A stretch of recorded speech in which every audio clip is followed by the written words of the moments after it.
Hello friends, welcome to authentic south. இன்றைக்கி நம்ம சேனலில் மிக்சர் எப்படி பண்ணுறதுன்னு பார்க்கலாம்.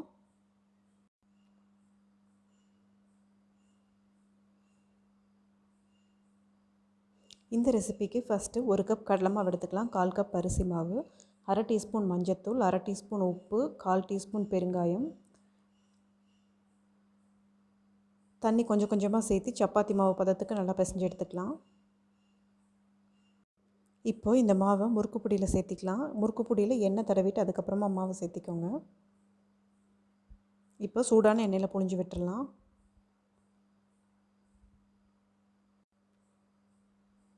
ஒரு சைடு வெந்ததும் இன்னொரு சைடு திருப்பி விட்டுக்கலாம்.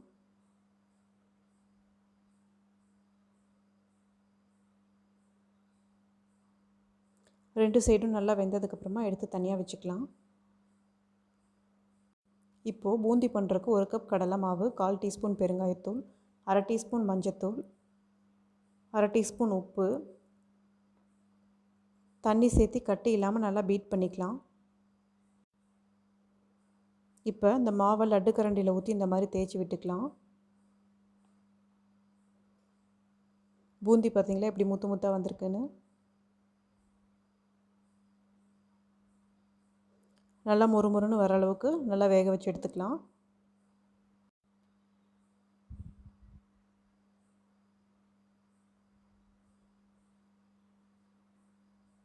அரை கப் கெட்டி அவல் சேர்த்து வறுத்து எடுத்துக்கலாம்.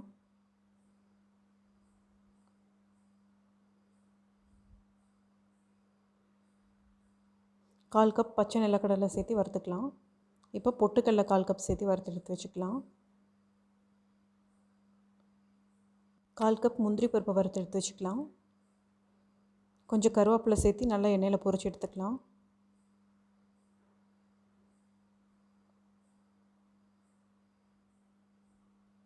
இப்போது நம்ம செஞ்சு வச்சுருக்க ஓமப்பொடியை இந்த மாதிரி உடச்சி விட்டுக்கலாம். நம்ம ஃப்ரை பண்ணியிருக்க எல்லா ஐட்டம்ஸும் இது கூட சேர்த்திக்கலாம்.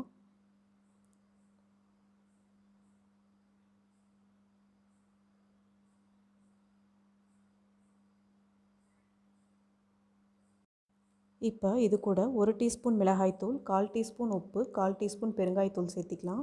நம்ம ஏற்கனவே மாவில் உப்பு சேர்த்திருக்கிறதுனால நான் இதில் உப்பு கம்மியாக தான் சேர்த்துறேன். இப்போ இது எல்லாத்தையும் ஒட்டுக்கா மிக்ஸ் பண்ணிக்கலாம்.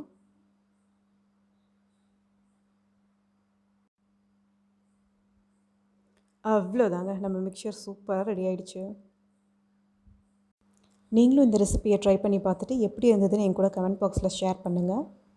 நம்ம சேனல் என்ன சப்ஸ்கிரைப் பண்ணாதவங்க மறக்காமல் சப்ஸ்கிரைப் பண்ணிக்கோங்க.